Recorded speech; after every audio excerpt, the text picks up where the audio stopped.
Muy buenas noches, público presente. Daremos inicio con la primera jornada científica del comportamiento del endotelio en patologías clínicas. Pero primero, invitamos a la decana de la Facultad de Ciencias de la Salud, la doctora Nelly Wong, para que dé las palabras de bienvenida a este evento. Un fuerte aplauso para ella. Muy buenas noches.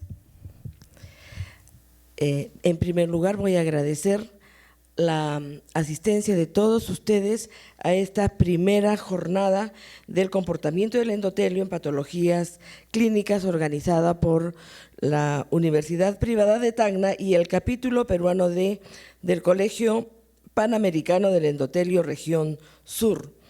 Esta va a ser una de las primeras de muchas conferencias que seguramente van a venir y que van a contribuir a que ustedes crezcan como profesionales o futuros profesionales.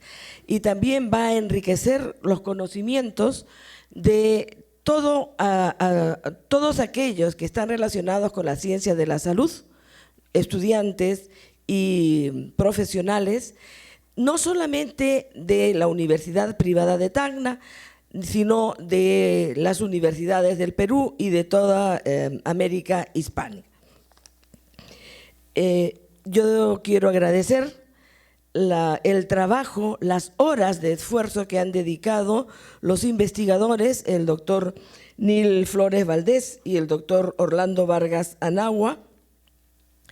Ellos han dedicado mucho tiempo en investigar y luego exponer y compartir con nosotros estos conocimientos. Ellos son docentes de nuestra universidad, de la Universidad Privada de Tacna, y muy gentilmente están dando su tiempo para compartir las sapiencias que han adquirido a lo largo de sus años como investigadores y como profesionales. No me queda más que dar la bienvenida e inaugurar estas primeras jornadas científicas y espero que salgan todos enriquecidos y respirando ciencias médicas. Doy por inaugurado entonces estas primeras jornadas científicas y bienvenidos. Ahora invitamos al doctor Víctor Arias, encargado del área de investigación de la Facultad de Ciencias de la Salud, para que dé las respectivas palabras de bienvenida. Un fuerte aplauso para él.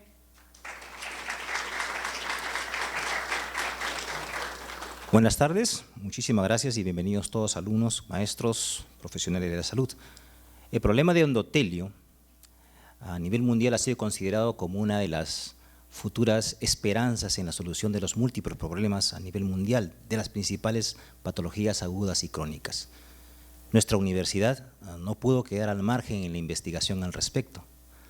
Tal es así que apoyó e inició un trabajo que estuvo dirigido desde Vicerrectorado Académico, seguido por la Oficina de Investigación de la Universidad Privada de Tacna, el Centro de Investigación de la Facultad de Ciencia de la Salud, y juntamente con el doctor Nil Flores, uno de nuestros docentes, iniciamos este trabajo ya desde el año 2007. Tal es así que el profesor Nil Flores en el 2007 publica en nuestra revista Edvita Regulación de la tonicidad del vaso sanguíneo por acción del endotelio, en su parte 1 y 2. Ese fue el paso inicial en el trabajo que hoy día nos reúne a todos. En el año 2010 nos decidimos en una aventura bastante interesante, sacar el primer libro de medicina vascular, titulado Implicancias del endotelio en la regulación del tono vascular. Esta experiencia es la primera experiencia nacional que habla de lo que es endotelio vascular y de su asociación a los diferentes mecanismos fisiológicos de las principales patologías. Posteriormente, en el año 2012, se publicó un artículo de revisión muy interesante, que fue la contracción del músculo liso del vaso sanguíneo, también publicado en la revista Edvita, nuestra revista.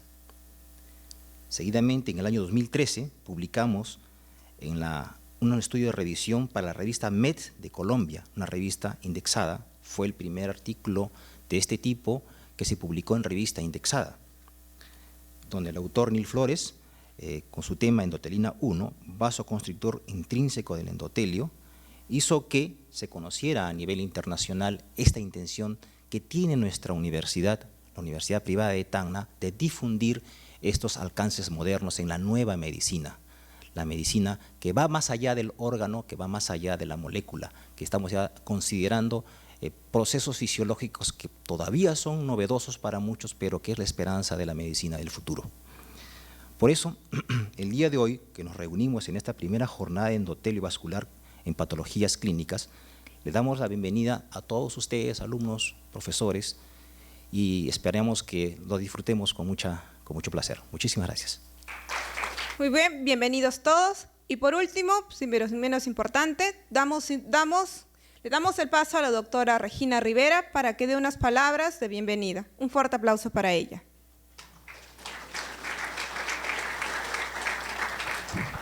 Muy buenas noches, doctora Nelly Cuón, decana de la Facultad de Ciencias de la Salud, doctor Arias, doctores Flores, doctor Vargas, ¿no? Vargas Anagua. Bueno, me han chapado de sorpresa porque realmente no pensaba que tenía que participar, pero evidentemente veo que la mayoría del auditorio son alumnos selectos, como alguna vez yo lo fui, me meto en la cola, puesto que se nota de que tienen gran interés por los avances científicos, por la investigación, y eso es algo muy loable. No siempre después, en el tiempo, uno puede cumplir esos anhelos, pero vale el valor de insistir y buscar novedades, de estar al día y sobre todo tratar de aplicar los nuevos conocimientos en la atención de los pacientes, porque de nada serviría tener uno conocimientos si es que no los aplica y soluciona problemas. Así es que yo quisiera dar la bienvenida sobre todo a la juventud que está ansiosa de buscar nuevos conocimientos y de enrolarse en este sistema de buscar mejoras con el avance científico. Gracias a los docentes que nos están dando un buen ejemplo de qué hacer y cómo perseverar en la investigación y en la producción científica. Doctor Arias, también el agradecimiento porque sé que usted es un impulsor muy importante en eso. Muchísimas gracias. En esta noche tenemos dos ponencias importantes. La primera a cargo del doctor Neil Flores Valdés. Invitamos al doctor Neil que se haga presente para que tome asiento en la mesa de invitados. El doctor Neil tendrá el tema discernir de la pared vascular en pacientes de enfermedad crónica renal. Es médico especialista en medicina interna, titulado en la Universidad Nacional Mayor de San Marcos, Lima, Perú. Jefe del Departamento de Medicina Interna y Especialidades Médicas del Hospital Daniel Alcides Carrión, E-Salud, Tacna, Perú. Docente de la Cátedra de Clínica Médica 2 en la Universidad Privada de Tacna. Miembro del Colegio Panamericano del Endotelio, Bogotá, Colombia. Miembro asociado de la Sociedad Peruana de Medicina Interna, Lima, Perú. Miembro editorial de la Revista Médica de Tacna. Miembro de la Sociedad Peruana de Hipertensión Arterial, Lima, Perú. Miembro de la Sociedad Peruana de Hipertensión. Asimismo, también es miembro de asociaciones internacionales, como la International Archive of Medicine, Editorial Board Member in Section of Internal Medicine, miembro de American College of Physicians. Entre una de sus cuantas publicaciones, tenemos que es autor de su propio libro, titulado Medicina Vascular, Implicancias del endotelio de la revolución del tono vascular. También es autor de las publicaciones en revistas médicas, como la Revista Médica Colombiana, Anales de Medicina de San Fernando, la Revista de Gastroenterología del Perú, la Revista EdPita de la Universidad Privada de Tacna, la Revista del Colegio Médico de Tacna y también la Revista Basadrina. Fuertes aplausos para él.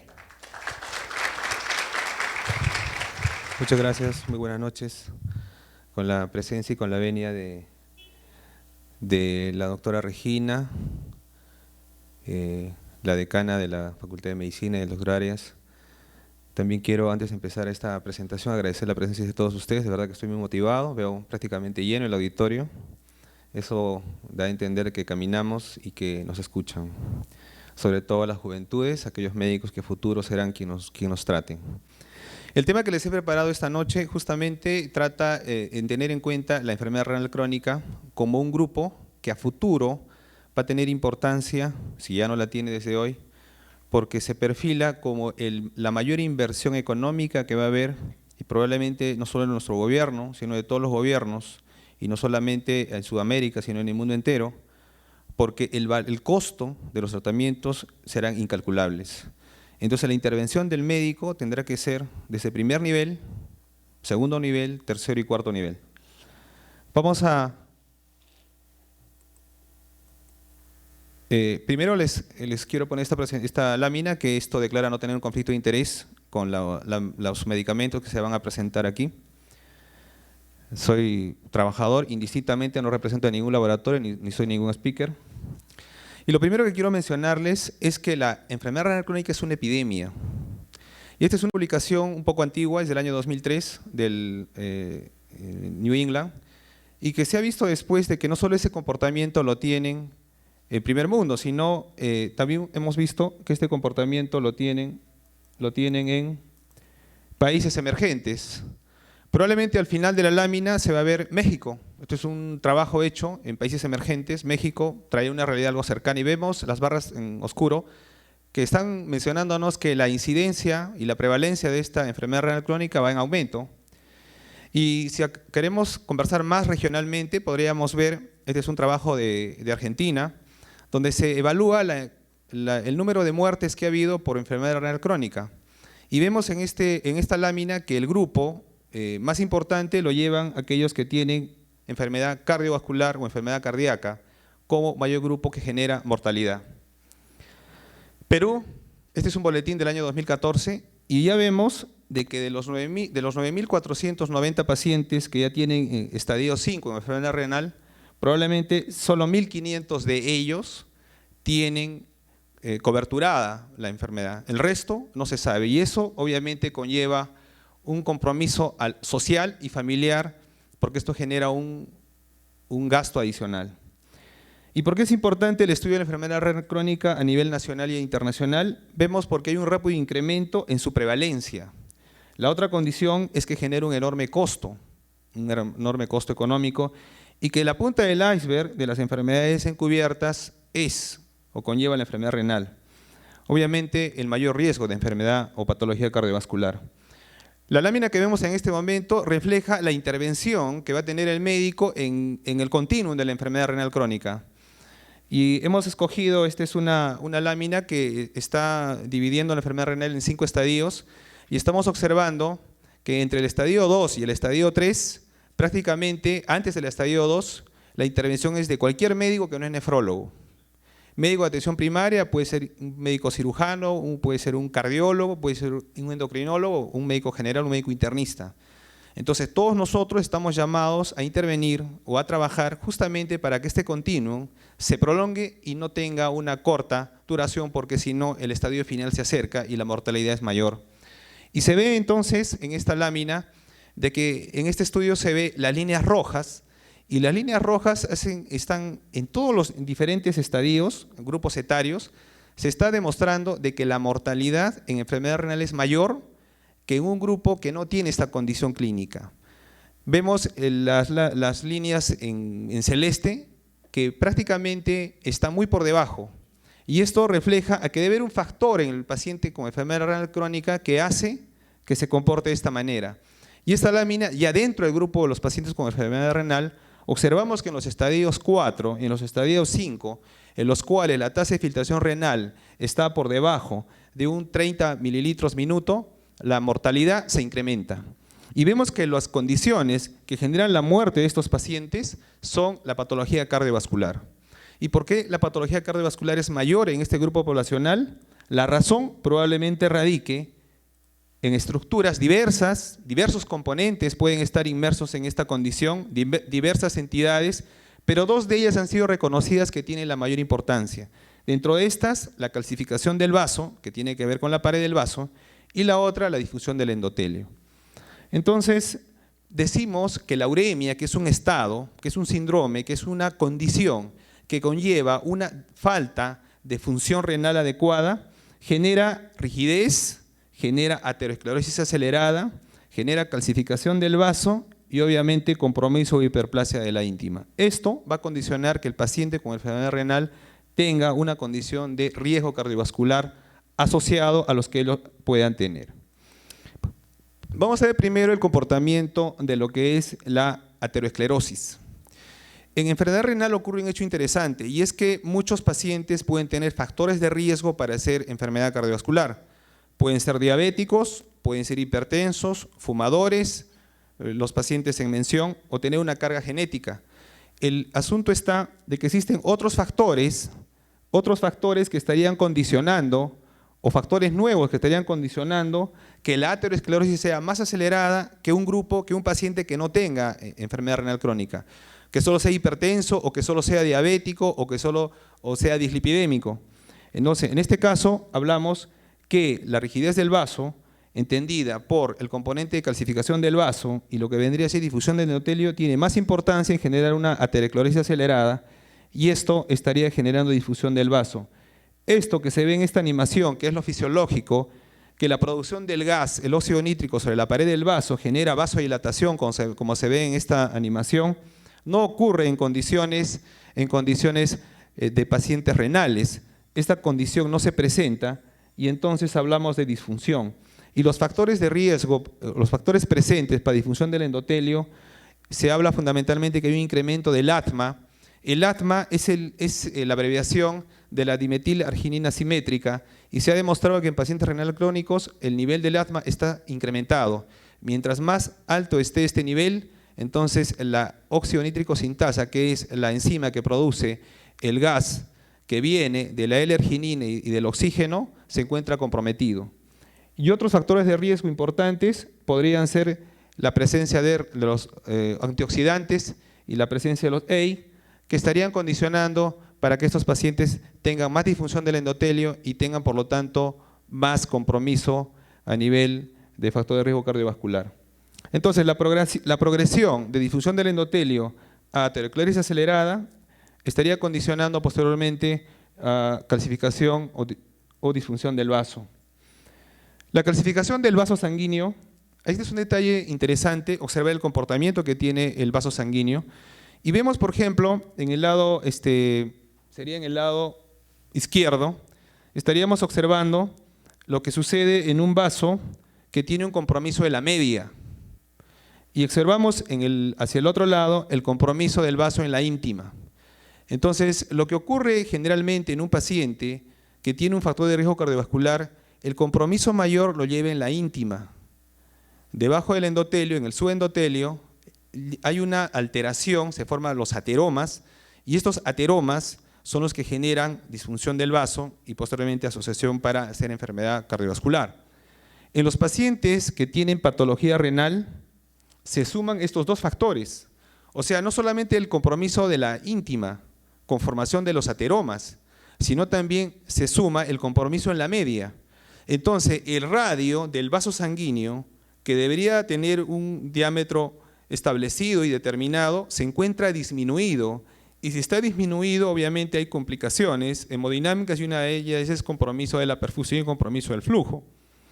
Como vemos en la tercera lámina, donde dice enfermedad renal crónica y aterosclerosis, observamos que el compromiso de la luz del vaso, si la podemos divisar, está mucho menos que el compromiso a nivel de un paciente que no tendría enfermedad renal y que solamente tendría otro factor de riesgo cardiovascular.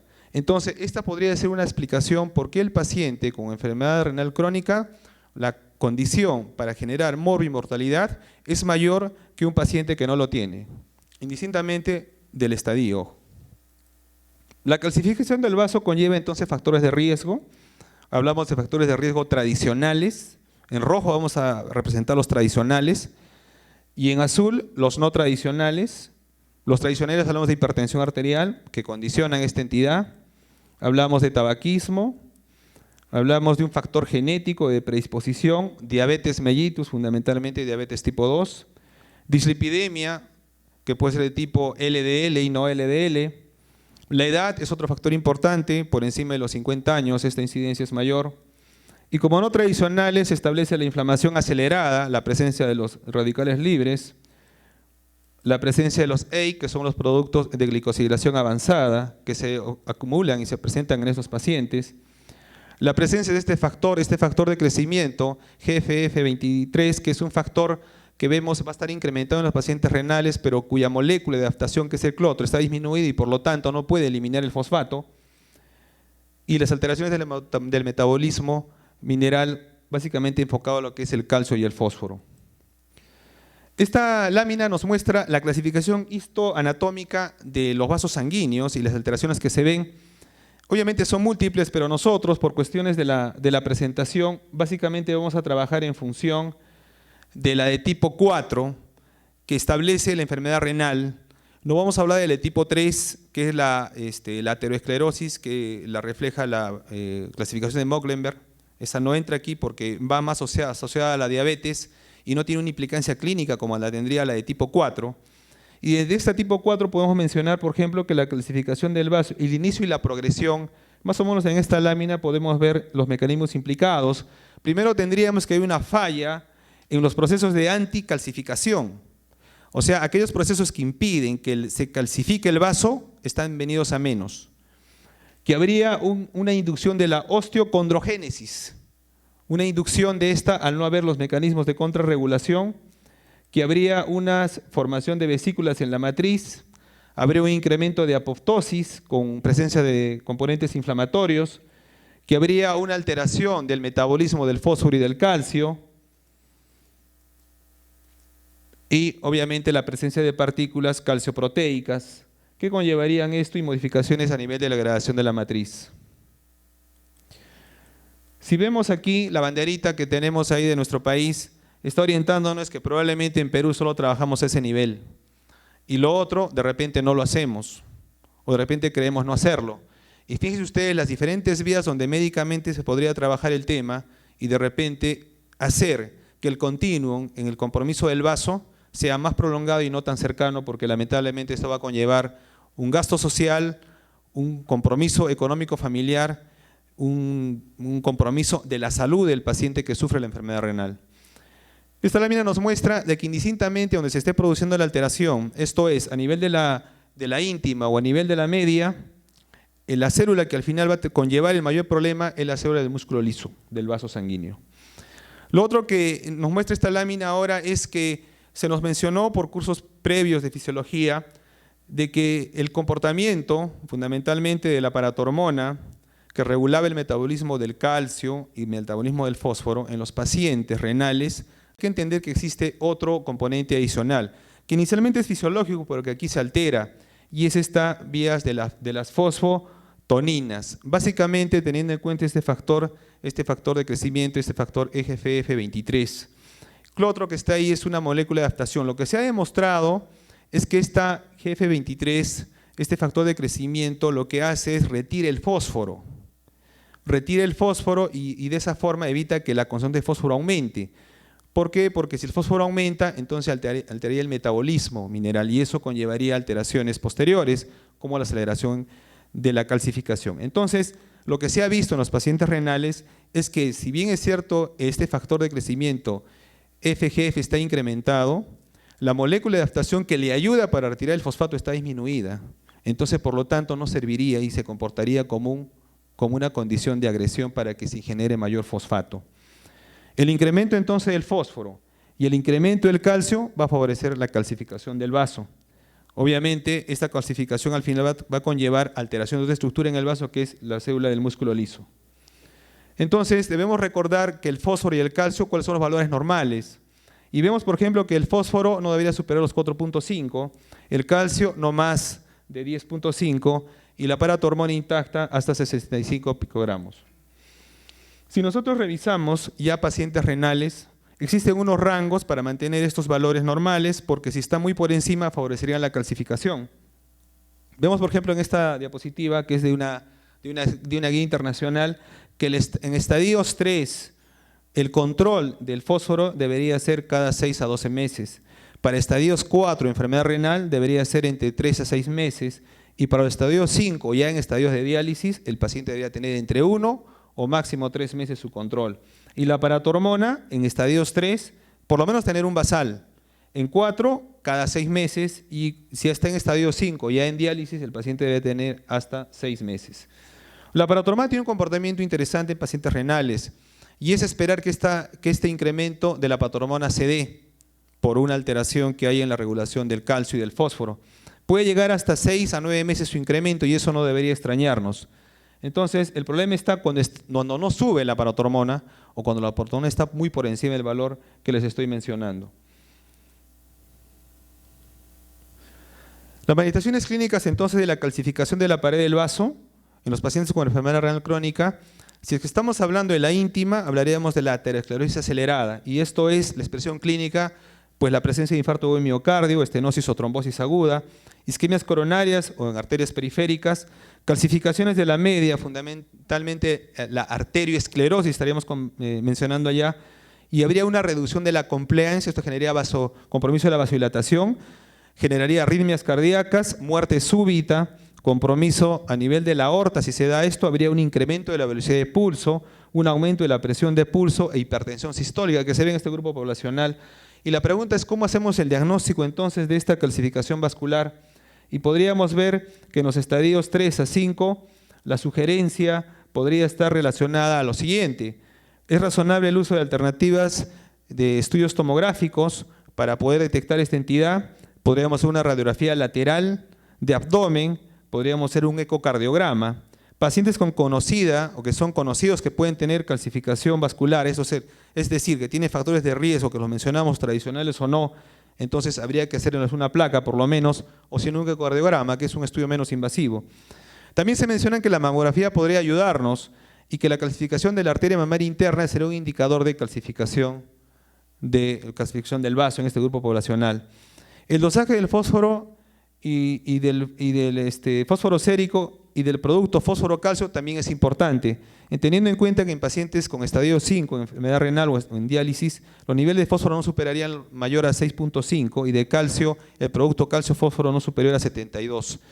Si estos valores se dan así, entonces el paciente estaría de alguna manera, se podría controlar o se podría espaciar el proceso de compromiso vascular. Pero si no es así, deberíamos apuntar a que esto ocurra con las medidas terapéuticas que veremos luego. La ultrasonografía intravascular puede distinguir la localización del vaso o la lesión del vaso, es decir, si está en la íntima o está en la media. Este es un estudio de ultrasonido donde se ve la característica que les menciono. Sé que en la ciudad todavía no lo tenemos, pero eso no impide que nosotros tengamos o podamos buscar una alternativa para hacer el control de esta patología. Entonces, en el tratamiento y revisando las guías, y hay unas guías recientes, se ve que la calcificación, básicamente en pacientes renales, podría ser orientada a estos grupos farmacológicos, podría ser al control del fósforo sérico, al antagonista de los receptores de la vitamina D, a los calcimiméticos, a la vitamina K o al tiosulfato de sodio. Si vemos ahí las banderas, significa que donde están las banderas es donde están los productos, y en este caso en Perú, DIGEMIT ha permitido el ingreso de esos productos. Si no está la bandera, quiere decir que formalmente en ese país no está ese producto, y por lo tanto el arsenal terapéutico para manejar esto se compromete y se vuelve menos posibilidades para poderlos tratar. Entonces, como vemos, estamos en nuestra realidad, y yo creo que el control del fósforo sérico sigue siendo una condición importante. Aquí vemos, por ejemplo, la primera sería limitar la ingesta por la dieta. Vamos a ver qué medidas tenemos para eso. Incrementar la frecuencia y la duración de la diálisis. El otro, el usar quelantes del fósforo o calcimiméticos, de ser el caso. Entonces, ¿cómo limitamos la ingesta de la dieta del fósforo? Para pacientes en estadio 3 a estadio 5. ¿Qué recomiendan las guías? La ingesta del fósforo en el tratamiento de la hiperfosfatemia solo o en combinación con otros tratamientos, considera la opinión de expertos. Entonces, ¿pero de qué estamos hablando primero? Estamos hablando que la dieta del fósforo no debe exceder la cantidad de 1000 miligramos día. Ustedes saben que el fósforo va asociado a las proteínas. La idea tampoco no es desnutrir al paciente. El fósforo inorgánico forma parte de los aditivos de los alimentos, la famosa comida rápida. Se absorbe más rápido y en mayor porcentaje que el fósforo de una dieta convencional. Entonces lo primero que tendríamos que hacer es no comida rápida, o sugerir al paciente que no comida rápida, porque esto va a generar mayor incremento del fósforo y esto va a conllevar mayor compromiso a nivel de la pared del vaso. Entonces la meta, ¿cuál sería? Evitar el fósforo inorgánico, definitivamente evitarlo. Productos con preservantes, ya no, al paciente renal. Estadio 3, estadio 4 y obviamente el estadio 5. Evitar el fósforo inorgánico y limitar la ingesta diaria de fósforo a menos de 1000 miligramos. Ya les digo, sin llegar a lo que es desnutrición, y para eso nos podríamos ayudar del personal de nutrición para poderlo ejecutar. La otra son los quelantes del fósforo oral. Y aquí tenemos que los quelantes del fósforo pueden utilizarse cuando los niveles de fósforo se encuentran en el límite superior del rango de la normalidad, cuando se han aplicado las medidas dietéticas. Si estamos en un estadio 3, vamos a observar de que el nivel de fósforo puede ser hasta 4.6 y el calcio hasta 10.5. Entonces, en estos niveles deberíamos utilizar quelantes si es que estamos por encima de ese valor del nivel del fósforo. En estadios 4 y 5, en rangos parecidos a los previos, y en diálisis obviamente se puede permitir que el fósforo puede tener un rango, de repente un punto más que los demás niveles. Aquí vemos que el primer problema que ocurre en los pacientes para manejar los quelantes orales del fósforo es la falta de adherencia. Y ocurre por varios motivos la falta de adherencia y es importante mencionarlo. Lo otro es importante ver que en estos grupos poblacionales hay una condición a tener en cuenta y es el dosaje del calcio. Siempre que vamos a utilizar quelantes tenemos que ver el valor del calcio. Y puede que nos encontremos en dos escenarios. En un primer escenario puede que el paciente esté con un nivel bajo de calcio, con una hipocalcemia. Entonces en esas condiciones sí podríamos utilizar quelantes del fósforo que contengan calcio, citrato de calcio o carbonato de calcio. Afortunadamente los dos productos lo tenemos acá en el país. Y si el paciente está en otro grupo poblacional que tiene hipercalcemia, el paciente, o tiene valores, o viene recibiendo reemplazo con vitamina D, entonces en estos casos ya no se deben utilizar quelantes del fósforo con contenido de calcio. Deberíamos utilizar el sevelamer o el antano, que podrían ser la alternativa para este grupo. En salud nosotros disponemos de ambos productos, entonces sí podrían ser sujetos los pacientes para uno o para otro manejo, pero habría que ver si en la comunidad se puede adquirir porque tiene un costo mayor el sevelamer. Los quelantes del fósforo, pacientes con hiperfosfatemia, no olvidar de solicitar calcio, fósforo y paratormona intacta. No se debe administrar más de 1500 miligramos de calcio elemental al día. Los quelantes del fósforo asociados al calcio, tenemos el carbonato de calcio, que se lo tenemos en Perú, 500 miligramos día. El otro es el citrato de calcio. La diferencia entre el carbonato y el citrato es que el citrato se absorbe más. Y usted dirá, pero al final, si está con hipocalcemia, va a ayudar, sí. Pero si el nivel del calcio no está muy bajo, darle citrato sería contraproducente. ¿Por qué? Porque fácilmente va a favorecer la calcificación del vaso. Lo que a nosotros nos interesa para quelar el fósforo es en la luz intestinal. Entonces, deberíamos utilizar un producto que no se absorba mucho, pero que sí trabaje en la luz. En esa oportunidad, carbonato de calcio sería una buena elección. En otras regiones hay acetato de calcio, como en Argentina. Citrato de calcio, ya les mencioné sus bemoles. El acetato de calcio lo venden en Argentina y se ve una alternativa. Me parece que en Chile también puede llegar, como somos frontera, podríamos adquirirlo.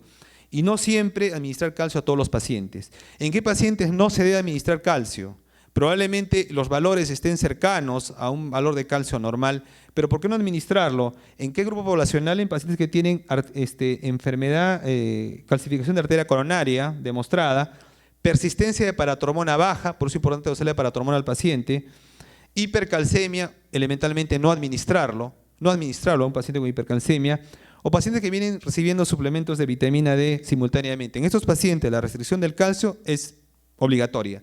Quiere decir que en este grupo los pacientes deberían recibir quelantes del fósforo sin calcio. Entonces ahí nos queda el antano, que no lo tenemos, y el sevelamer, que podría ser la alternativa hoy por hoy para manejar eso a nivel local.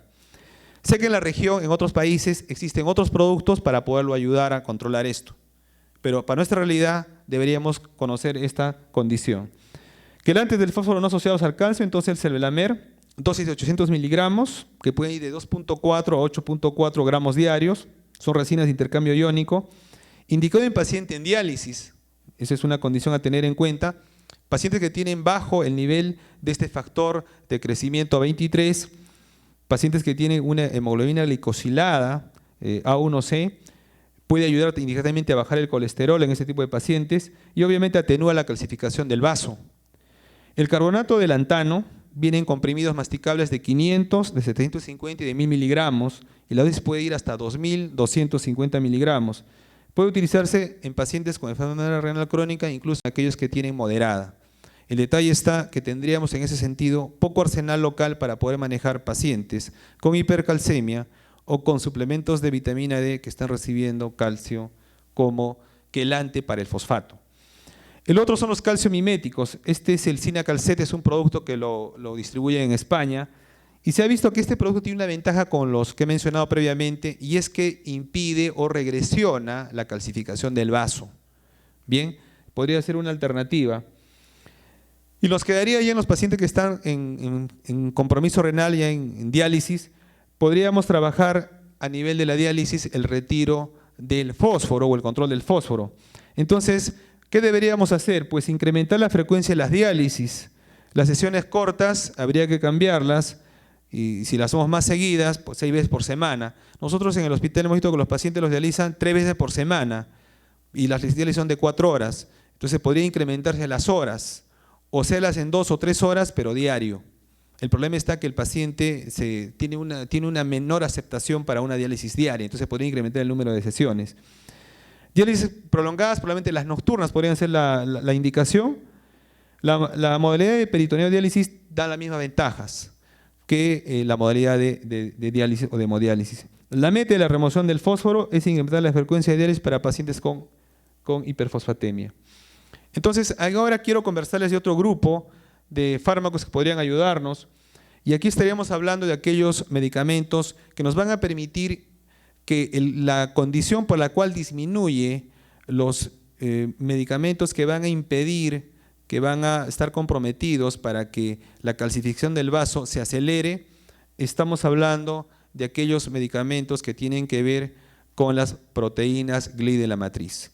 Las proteínas GLI de la matriz, básicamente hablamos de la vitamina K. La vitamina K nosotros la conocemos de 2 grandes grupos, la vitamina K1, la cual denominada la filoquinona, que se encuentra en los vegetales verdes, y la vitamina K2 o la menaquinona.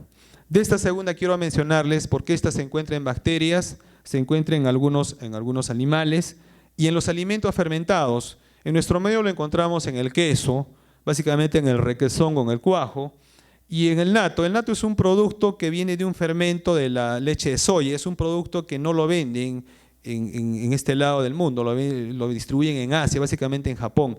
La concentración de vitamina K2 es 27 veces superior a la concentración que tendría, por ejemplo, el queso. Entonces quiere decir que una alternativa sería administrar o darles requesón a los pacientes con enfermedad renal, incluso en estadios 3, 4, para que la progresión de la lesión no se genere. ¿Y cuál es el mecanismo por el cual la vitamina K conlleva este hecho? Es que la vitamina K está implicada en la carboxilación. Está un mecanismo de carboxilación de proteínas no carboxiladas, inactivas a carboxiladas activas, y esto tiene que ver con las proteínas GLI de la matriz. Estas proteínas GLI de la matriz van a impedir, si están en su nivel, evitar de que se genere la calcificación del vaso, impiden la calcificación del vaso. Entonces sería una herramienta para poder contrarrestar el proceso, el continuo de la lesión del vaso en estos pacientes. Y otro detalle importante se ha demostrado con los pacientes con enfermedad renal crónica, en el estadio en el que esté, sobre todo del estadio 3 hacia adelante, los niveles de vitamina K son muy bajos. Y esto no lo solucionamos administrando vitamina K vegetal, porque el nivel es muy bajo. En este caso tenemos que utilizar fuente animal para poderlo contrarrestar. Y otra cosa, que la dieta occidental no recibe vitamina K y la condición es mucho más baja aún, sobre todo de la K2. Y otro detalle importante es que algunos medicamentos hacen aún peor que la vitamina K baje mucho más. Por ejemplo, el uso de warfarina. Tenemos pacientes en diálisis que están recibiendo warfarina porque hay una trombosis venosa asociada a un catéter adicional A. Y le vamos a poner warfarina como anticoagulante para evitar el problema. Vamos a salvarlo de una tromboembolia, sí, pero vamos a acelerar la muerte por calcificación del vaso. Entonces, ¿qué tenemos que hacer? Buscarles una opción, porque esto ocurre en este grupo de pacientes. Como les mencioné, existen estudios que están trabajando sobre vitamina K2 o la menaquinona, y en esos países donde están las banderitas, prácticamente ya están formando parte. En este caso la FDA lo ha aprobado ya el uso de la menaquinona, y lo que está en la parte inferior de la lámina son los estudios que están en progresión para demostrar de que estos productos son útiles y que podríamos darlos tempranamente en los pacientes con enfermedad renal crónica. Las conclusiones entonces a las que podemos llegar en esta presentación es que la enfermedad cardiovascular es la causa más frecuente de muerte en pacientes con enfermedad renal crónica. La aterosclerosis acelerada y la calcificación vascular es la media, en la íntima están presentes, o sea, tiene 2 localizaciones. Para pensar en calcificación del vaso es necesario tener en cuenta los factores de riesgo que mencioné, los factores de riesgo tradicionales y no tradicionales.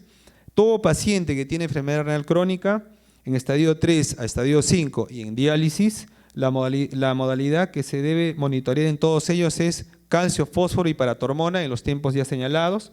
Restringir la dieta de alimentos que contengan aditivos, eso es importante porque esto acelera la mayor calcificación del vaso, por alto contenido de fósforo inorgánico que se absorbe. La decisión de uso de quelantes de fósforo con contenido de calcio o no debe ser individualizado. Eso es importante en el manejo de estos pacientes. Utilizar suplementos de vitamina K2 a dosis sugeridas en cualquier estadio de la enfermedad renal para prevenir la calcificación del vaso. Impulsar el ingreso de otros quelantes del fósforo, impulsar el ingreso del cinacalnet, del carbonato de lantano, el sevelamer que ya lo tenemos y la vitamina K2 para su distribución. Y no olvidar en qué momento vamos a encontrar a estos pacientes, porque a todos nos va a tocar verlos. Ya les he dicho que la frecuencia de diabetes es importante, que es una de las causas más frecuentes que lleva enfermedad renal crónica, pero no solamente ellos, están los hipertensos y los otros pacientes que tienen riesgo cardiovascular. Estaremos viendo que podemos intervenir en el primer estadio, en el segundo estadio, todos, y después del tercer estadio, además, obviamente ya la especialidad en nefrología los manejaría. Yo quiero en este momento, antes de terminar, presentarles esta animación y está el doctor Enrique Melgarejo, él es el presidente, past president del Colegio Panamericano de Endotelio, con sede en Colombia. El doctor Alfonso Brains, que es también parte del equipo, él es el presidente a nivel Perú, del capítulo peruano, y querían a través de esta presentación y del trabajo de hoy día, pues hacerles llegar un saludo a la ciudad, a los miembros de la universidad, que gustosamente han permitido que esto se pueda transmitir y que obviamente esto va a conllevar una serie de sesiones posteriores, y agradecerles a todos ustedes por su presencia y su tiempo para que nosotros podamos exponer en este momento. Muchas gracias.